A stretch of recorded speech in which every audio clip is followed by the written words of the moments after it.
The individual TIs who are being gang-stalked, hyper-gamed, they are beta tests. This is being done to gather data on how to apply it to the masses all at once. They're learning. We're in the process where they're building their entire infrastructure to run the whole human race. And they had created a digital model of Earth and everybody in it, down to a digital GPS coordinates model up to even a vertical dimension of 1.5 centimeters, every building, every roadway, everything. And what they want to do is create an Internet of Things where in digital space they know exactly what you're doing in real time. This is an article from 10 years ago. Sentient World, War Games on the Grandest Scale. The VOD is developing a parallel to planet Earth with billions of individual nodes to reflect every man, woman and child this side of the dividing line between reality and AR. Because of my responsibilities in surveillance as a otherwise normal security specialist, I was showed this technology at work. And it was through the perspective, of course, of the camera, and what I was told that it was obvious it was being used through the eyes of the targets.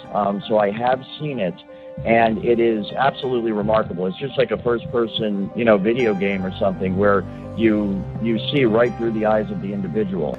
In fact, the very nature of the research and development program that is going on in Seattle, Washington, and I think by extension what's being done to TIs around the country, is very largely geared towards the monitoring of human beings for the specific purpose of recording every aspect of human existence, to monitor our thoughts and to monitor our emotions and our feelings, to inform computer software that is used on robots, that is used on computers themselves, to make them as human-like as possible.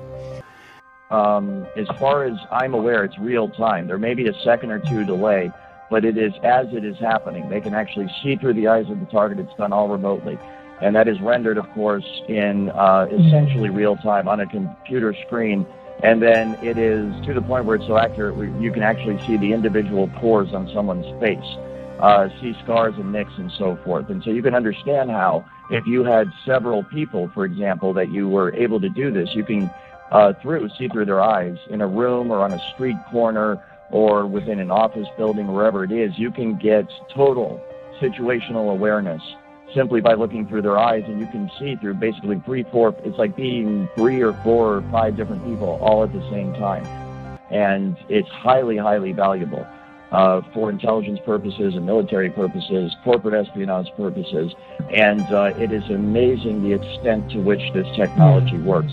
It's so far advanced beyond what most people are aware of. It's truly mind-blowing, and I think that's a big part of educating people, is making them understand that, fortunately or unfortunately, this is possible, and it is being done right now today. The exact same thing happens with the computer. The data is sent to the computer, and then it is rendered. And from what I understand, that's where this technology is right now. The cutting edge is trying to marry, the software that's used to render it on the computer and the actual detecting of the signal and the hacking of the signal within the human mind.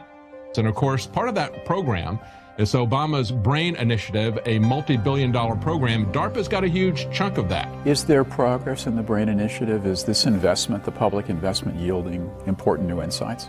Well, so far it is actually it's resulted in the development of a full brain scale activity map of what goes on in the brain as we do various things, seeing into the brain, and for being able to manipulate the activities of the brain and to, in a sense, mimic them and maybe supply them artificially.